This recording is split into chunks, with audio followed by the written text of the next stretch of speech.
Mapping Memories is a new exhibition that draws together layers of local experiences in County Westmeath, and she's a classically trained soprano who will be recording with the National Symphony Orchestra.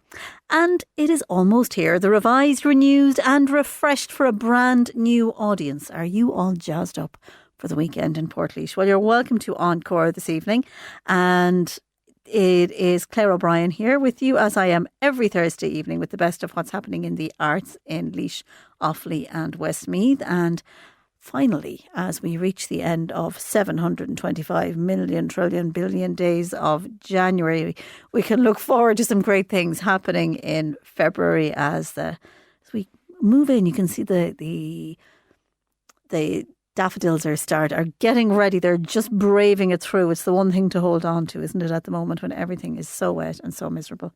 But there are great things happening on pages and on stages near you, wherever you are in the Midlands. And encore at midlands103.com is the email address. I'd love to hear from you if there's something happening where you are. And tonight, the Lamb Brothers Midlands 103 text line is 083 30 10 103. What's happening tonight in the show? Well, the Atrium in Mullingar has traditionally been a very popular venue for a variety of different kinds of art exhibitions, and next week is no exception when the mood changes completely to introduce Mapping Memories, and that is a community project which has been facilitated by Claire Delabre and Ursula Meehan, two very experienced artists in very different ways. And they have worked together with a group of women from Tackmonturin in County Westmeath, and they have put together what sounds like a really beautiful piece of work. I'm looking forward very much to chatting to an old friend of the programme, that is the wonderful, wonderful Ursula Meehan, and she will be joining me on the phone a little bit later on. I'll also be talking to Deirdre Higgins, and Deirdre is an Offaly singer, but she's moved well beyond Offaly at this stage in terms of her performance and her music, although she has one of the very many prizes she won in her career was in Burr, of course. She has played in a variety of different roles, from Mimi in La Bohème, from Janetta in L'Elysir d'Amour, and she is one of 5 singers who have been chosen, arising out of the Veronica Dunn International Singing Competition, to record in studio with the RTE Concert Orchestra. I think I might have said National Concert Orchestra earlier, but the RTE Concert Orchestra, and this is a project that links Lyric FM and the Veronica Dunn competition. And it's going to be a terrific experience for Deirdre. She'll be telling us all about it, but a really nice step on what has been a wonderful, wonderful musical journey so far. We will have a little bit more music from those wonderful people who are working so hard to pull together that brand new festival, a new old festival in County Laois, which is the Portlaoise Jazz Festival. It was around for a long time. Then it wasn't around for a little while, and some really committed and hardworking people have been working very, very hard to bring it back to life. So we'll hear a little bit more jazz this evening. Very musical times we're having on Encore for the month of January, which is no bad thing, I think. Well, we're going to do, as we always do in the first half of the first part of the programme, which is to bring you some brand new Irish music. Some very familiar to you, I think. So certainly the first voice we're going to hear tonight, which is Dermot Kennedy's. The song that we're going to hear is a new one. It's called Funeral. And he has said on Instagram himself, it is about burying the past and moving forward into the light. And as I said, with 7 million days of January, we are ready to move into the light. And then we'll hear also from Oisín, who is from Donegal, but he's based now in the UK. He's a really interesting sound, and he counts Birdie and Adele as his influences. We're going to start with Dermot Kennedy. Who doesn't love a bit of Dermot Kennedy on a wet old Thursday evening? You're listening to Encore. This is Midlands 103. And that is Oisín Ní. He's from Donegal. I think he's only about 25. It's an amazingly mature sound, isn't it? But part of us bringing you some brand new Irish music, as we do on Encore every single Thursday night. We're going to take a quick break, and then as to music of a completely different kind, as I'll be chatting to Deirdre Higgins, the Offaly soprano. Stay with us on Encore tonight on Midlands 103. Midlands 103. Isn't that gorgeous? That is the sound of Deirdre Higgins singing Song to the Moon from Dvorak's Rusalka. And Deirdre is from Tubber in County Offaly, and she has been chosen to record in studio with the RTE Concert Orchestra, a series that has been organised with RTE, Zurich FM and the Veronica Dunn International Singing Competition. And I am delighted to have on the phone Deirdre Higgins. You're very welcome to Encore, Deirdre. Hello, how are you? Delighted to be here. It's great to have you. That is a beautiful voice and a gorgeous song as well. Oh, thank you so much. It's definitely one of my favourites to sing, I think. And you have had some really nice roles in your singing career so far. You've been with the Irish National Opera, obviously, and with Wexford Festival Opera. You've played Mimi from La Bohème. You've played Gianetta in Lilies d'Amour, which is a great fun and challenging role at the same time. You've had to tell me where it all began for you. So I suppose I kind of started off like a lot of people who end up in opera.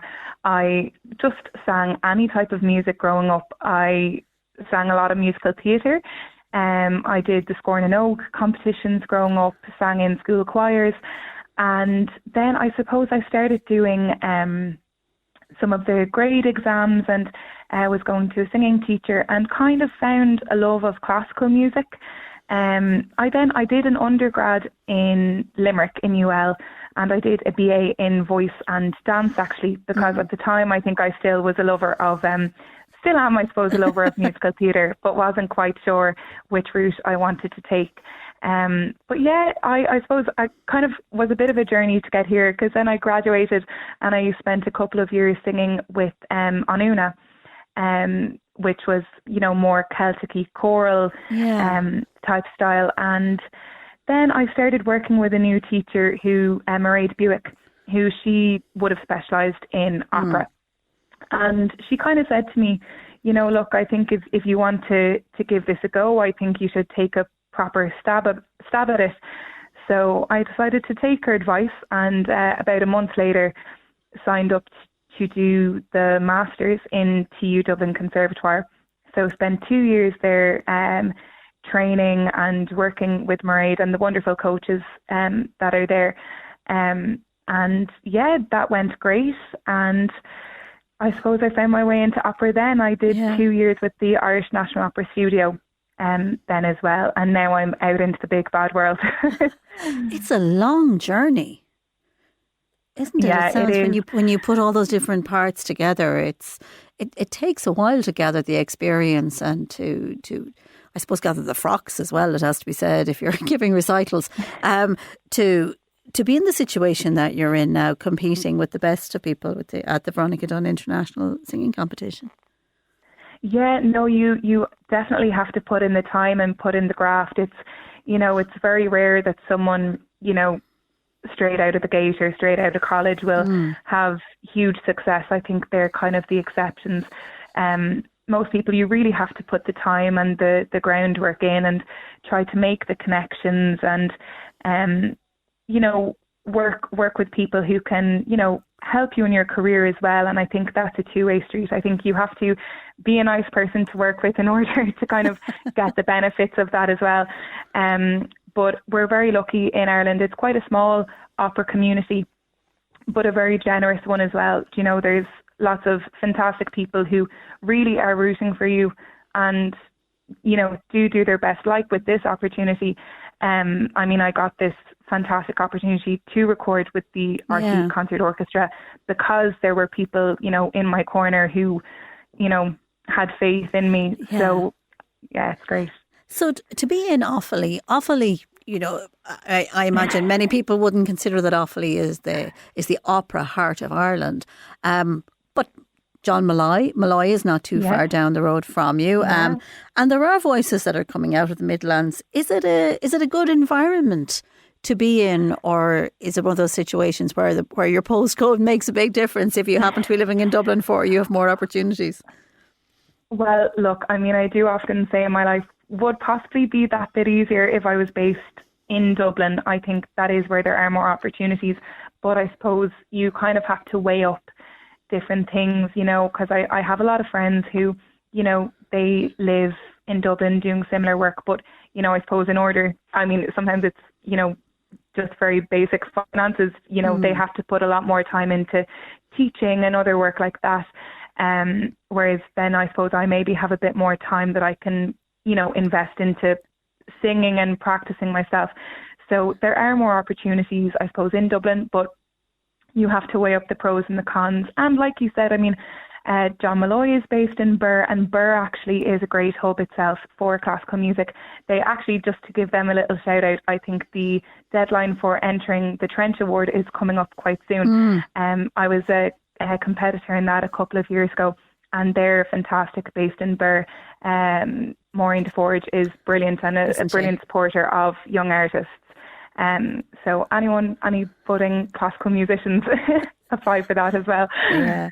Can you talk to me bring us back to the Anuna days? Because did that develop out of, did I misunderstand that? I have a notion that you started off going to a kind of a workshop with them and that you stayed on with them. Is that how that developed?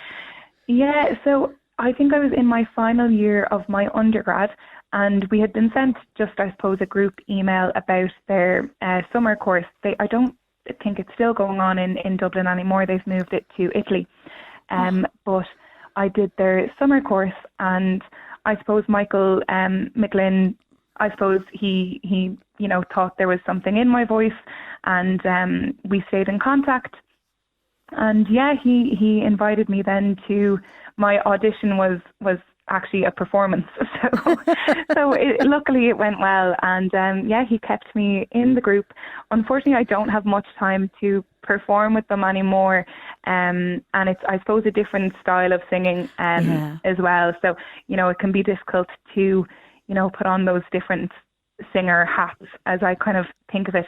So, but I don't sing with them much anymore. But definitely Michael is another brilliant supporter of mine. He's comes to performances when he can, and his family as well. They're fantastic and have been a huge support. But I think it was a fantastic, while it's different to what I do now, I learned a huge amount, and because I suppose it's all for the most part unaccompanied and very small chamber type setting, you really have to learn to listen and to work with the other people you're singing with to really create that really special, ethereal, magical sound that Anuna creates.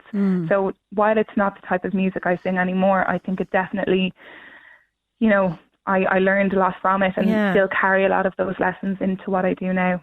I wanted to ask you about that, because that is so different when you're in that very harmonious, ethereal, small group performance where there are layers of magic happening, compared to the role of a soprano with the arias and then the duets, and then you might have a full chorus behind you. It's a really different vibe, not just a different kind of music, but the different style of performance. Yeah, no, it definitely, there's probably, within opera, there's so much to think about as well, because you have to think about, you have to look at the conductor, you have to be aware of what everyone else is singing. The orchestra is a massive sound, but you also have to think about staging, you have to think about the translations, what you're saying. But I suppose it's one of those things, like anything, the more you do something, not that anything gets less chaotic, but I think you get a little bit better at staying calm in the chaos and being able to take it all in without getting overwhelmed. But I think that's something you can only learn by doing as well. But so no, every time I get to sing with an orchestra or be up on the stage is a huge privilege. So I'll take all of those chances to learn that I can. Yeah. You mentioned the translations there. Listening to some of your music earlier on today, I've heard you singing in a variety of different languages. That is not easy, because one of the other things that happens in, with opera in recital, or whether on stage as part of an opera or in a recital situation, is the performance that goes with that. So you have the language, the pronunciation of the language, the meaning of the language, and then dramatising that for the audience also. Yeah, there's definitely a lot to focus on. And one thing that I really think is so important is that you do justice to the language you're singing, that you pay proper heed to doing the correct pronunciation, especially when you hope, if you're singing in Italian, ideally you would love to be singing that for Italians, or likewise with, German, you'd love to be singing in Germany. So it's really, really important that you make sure you've done the proper study to, sing the language correctly. But I think it's all just a process. I suppose, you start these things quite slow, and I found over the last couple of years, the more that now I suppose most German and Italian comes quite natural to me. Okay. With the Czech, definitely that's a little bit trickier. I had to get some kind of specialist coaches to help me work through that. Yeah. To make sure I had it accurate. But through the process of working through the song, I suppose the end goal is that it becomes natural as well, that by the time you're on the stage, that the meaning and the translation is so well learned at that stage that it's second nature. And the same thing with the pronunciation. You would hope that if you've coached it well enough and you've put the hours in, that by the time you're up on stage, hopefully you don't need to think too much about that, and you can just focus on communicating. Because really, at the end of the day, I think audiences don't want, they don't want to think about how much time you've put into learning the language or the translation. No. They want to feel something, so I think that needs to become the priority in a concert or during a performance. And now in a studio recording that will be heard on the home of classical music in Ireland, which will be RTE Lyric FM. Talk to us about what's your expectation of the logistics of how this will work, and then the appeal of reaching hundreds of thousands of people who are genuinely interested in classical music. Yeah, we've actually already done the recordings. Okay. So we did them, actually it was the day after my birthday, so it felt like a lovely birthday present.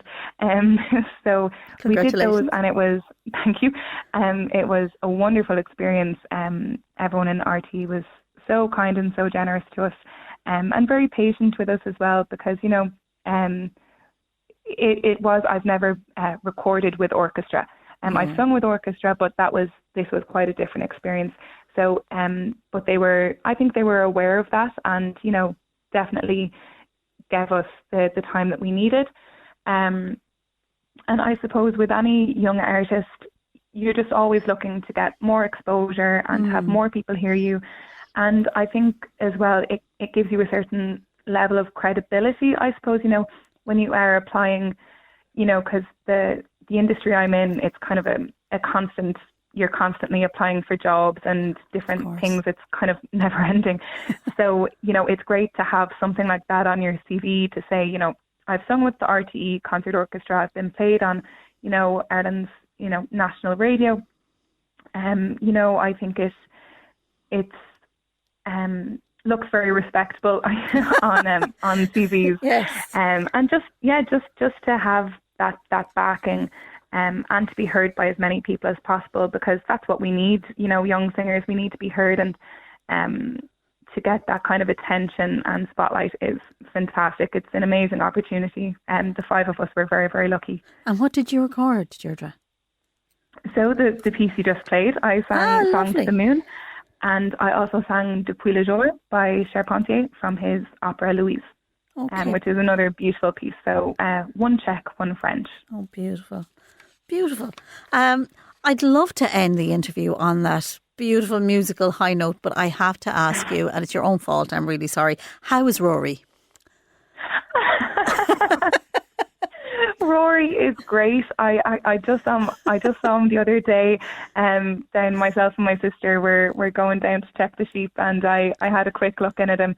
The weather wasn't too great, so I didn't get out. We checked they were all okay, and kept on driving. You had to drive by herding is what you were doing. A little bit, yeah, a little bit. But no, he was in great form. Sure, he has a great time of it there. There's no pressures on him. He just grazes and lives a happy life. Yeah. And for anybody who's interested in that particular story, if you Google Deirdre Higgins and farm and Offaly and sheep, You will get the whole story about the little lamb that Deirdre met those years ago at the Not beginning so of little anymore, the pandemic. I can assure you. They don't stay little, do they? They're really No, big and definitely strong not. and hefty. Yeah. But it's a lovely story. So thank you for finishing up with that. We really look forward. Do you know when the songs will be? We move back. Do you know when the songs will be on the radio that people who know and love your music want to listen in? I don't know. I'm can't wait to find out myself when they'll be out. I think some it's to be springtime anyways. I think so. Hopefully not too long. All the joys of spring.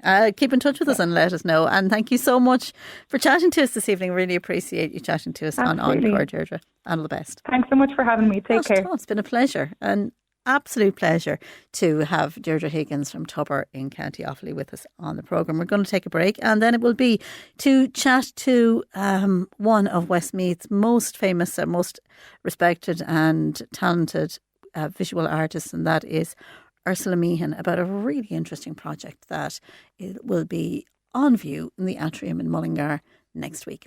Shaw's biggest ever winter sale ends this weekend. Enjoy huge savings with final reductions in store and online. Visit our new website at shaws.ie. Midlands 103. 083 3010 103 is the Lamb Brothers Midlands 103 text line, and Encore at midlands103.com is the email address if you would like to get in touch with the programme and let me know about what's happening in the arts in your area. And that is exactly what Claire DeLab and Ursula Meehan did when they dropped me a line about their exhibition, which is opening in the atrium in Mullingar on Tuesday evening next. That's the 3rd of February. It is, when I say it is Ursula and Claire's exhibition, that is not quite strictly true because it is a community arts project, and Ursula joins me on the line to tell us a little bit about it. Ursula, thank you for talking to us on Encore this evening. Thanks for having us on. So this is a community arts project. It's called Mapping Memories. You're working with Tokmon Shurin Women's Group, and it took you 4 months to pull all of this together. Talk to me about the process, what you did in that 4 months, and what that's going to bring to Mullingar's atrium. So the project began with the idea of depicting the women's personal memories associated with their surroundings. So we kind of investigated kind of how memory and landscape and land is linked together, and also then how we would produce this and make this something that people could really identify with, also within their own lands and townlands. So Topman Turin is a parish with many, many townlands, and we used an ordnance survey map from 1837 to create the map and stitched the boundaries into that map. And why did you choose that particular one, Ursula?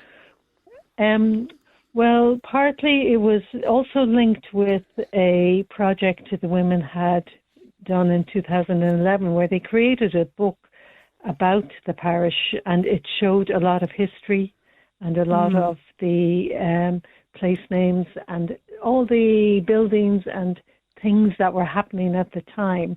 And that ordnance survey map actually, you know, when you look at it, you see the ring forts marked, but you also see pumps marked. You see, you know, kind of what was being mapped at the time, because a map is just an abstract idea, really, of a place or drawing. So that was one of the first real ordnance survey maps, I think, that was done at the time of Ireland. Now I could be wrong. And then we contrasted that with when we painted the map. We took that bird's eye view of like a Google Maps. We looked at Google Maps to actually paint the backdrop of the map in a very abstract way.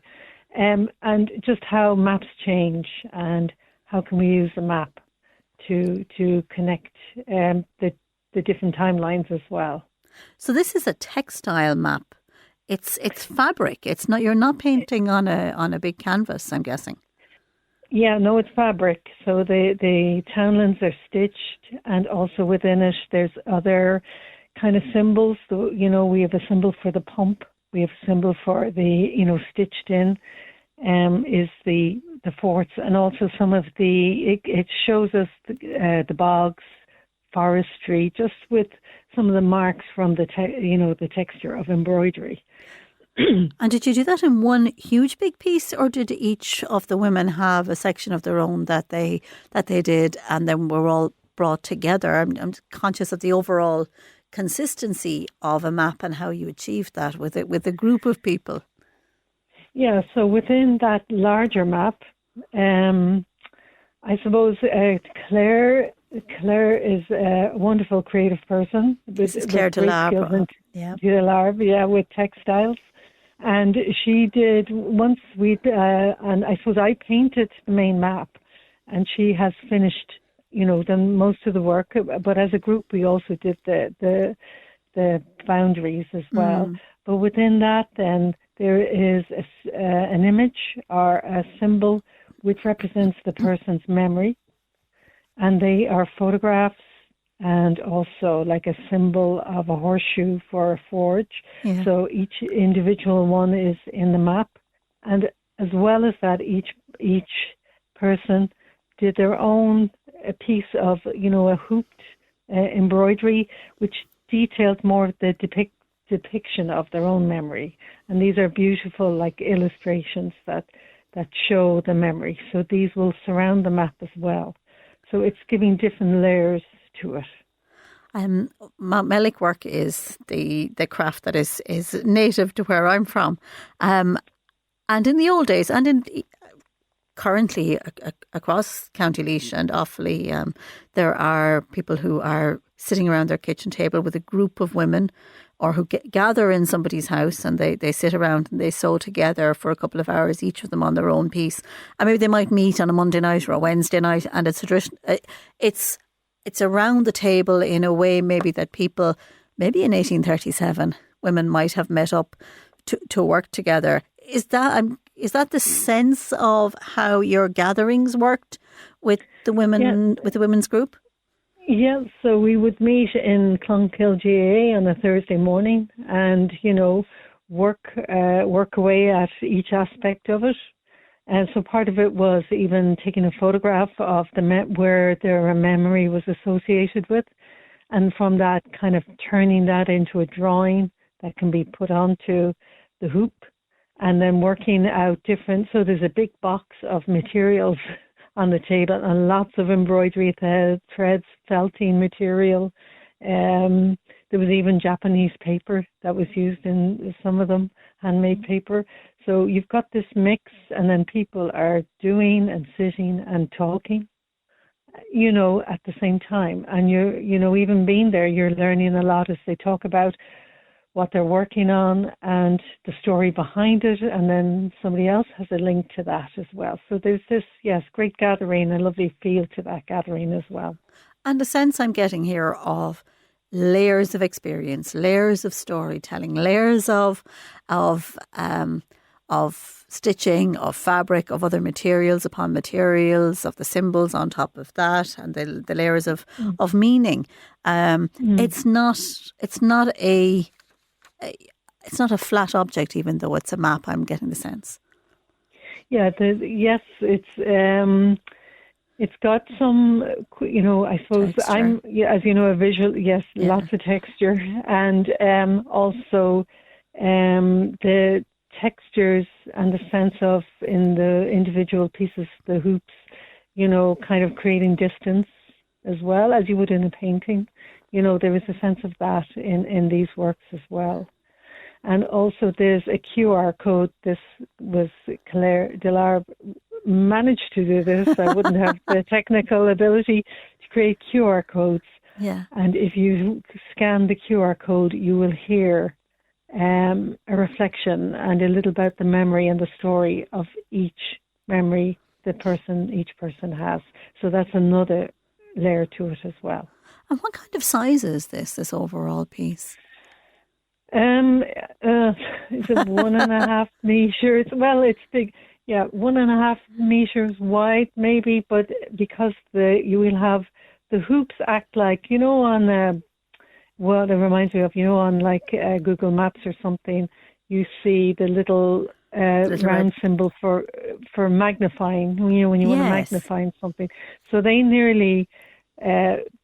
So say one of those will be near their piece. So say there is a lovely photograph of two women. I'd say it's the 1950s fishing on the lake in Loch Derivara. Yeah. Black and white photo that's embedded in the map. And Ellie, whose sisters are in that photo, would have gone down to the lake to fish with a hazel rod and a worm. Wow. And do that most evenings. And her piece in the hoop is a lovely textile piece of the lake with a hazel tree. And that will join with a line to her image in the map. So we've got the map and this outer layer of hoops as well. And, as it comes to do with memories and mapping, even there's a sense of what changes, because that path that she used to take down to the lake no longer is a public path. It's in private land. So some of the parts of memories are about what isn't there as well now, and that the changes that happen. So you and the group, you have finalised this piece. You've had the moment where you hang it, where you're working in Clonkill, for everybody to stand back and look at it. And what is the collective experience for the women looking at their story coming to a certain kind of life on cloth? When seeing the map hung and developing has been very interesting, as we've put in the different symbols and images. But none of us have seen it as a whole piece yet till it's hung. Yes. Oh, that's... So the map, yes. There's a bravery in that, Ursula. No, it's just well planned. Well, we can see it. We can see the end. When you can see the end, all the pieces will come together. That's what we can see. But I think it will be amazing to see when it's hung. I think it'll be amazing for the group and everybody who took part to see it as a whole piece. We did go to see an exhibition in Carrick-on-Shannon in the dock now a while back. Yeah. Before we started, we went as a group. There was I can't think of the name of the project now, beautiful, huge mapping project, So we did look at other places and how we might put something together. So, I think when it's hung and the group majesty finds it and sees it. There's a certain kind of majesty in it. I get a sense in the way that you're describing it. Yeah, it connects, memory and with the land and with what humans do on the land as well.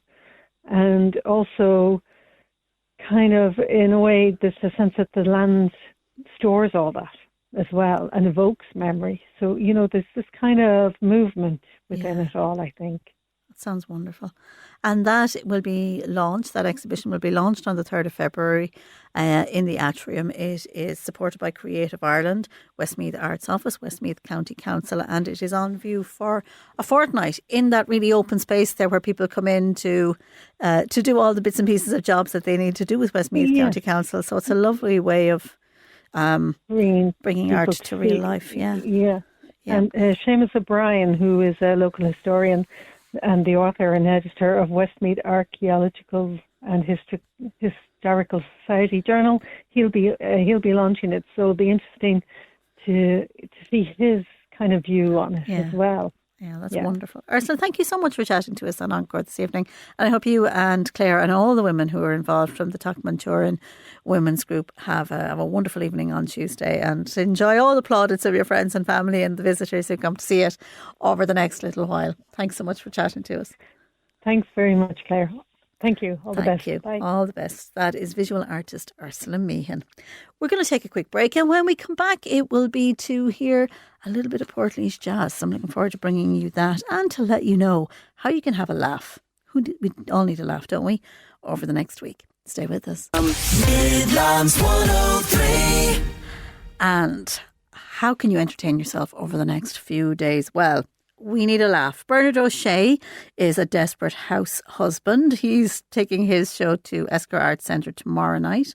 And then on tomorrow night, that would be the 30th, in the Dean Crowe Theatre, Conal Gallen has his show there, The Last Laugh. And the night after that, which is Saturday, it is the turn of Jason Byrne. So lots of comedy happening in the Midlands. Kel's Panto Group are bringing Pinocchio to the stage. Still Panto season around the Midlands.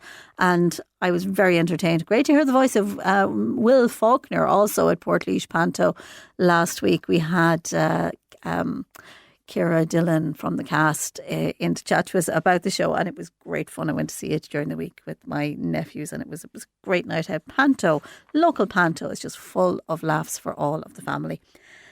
Portlaoise Jazz Festival kicks off tomorrow evening with the first gig happening at the library at 4:30, and then Lee Meehan, who we played on the programme last week, is on in the Dunamaze Theatre at 8 o'clock. Lots and lots of gigs happening over Friday, Saturday and Sunday, and our very best wishes to everybody who is involved in that and who has been working so hard to get a brand new old jazz festival up and running. And there's something there for everybody who has a little bit of an interest in jazz. You'll get all the details on their website. I want to play for you to play out tonight Niamh Griffin and Eamon Dunn. Something different to Lee Meehan that we heard last week. This is Manhattan. The great Joe Cooney is in the building. He's back here with Encore after the news at 8 o'clock. I'll be back in this seat next week with some of the members of Mount Mellick Drama Group ahead of their performance coming up the week after. And until then, take care of yourself. Good night.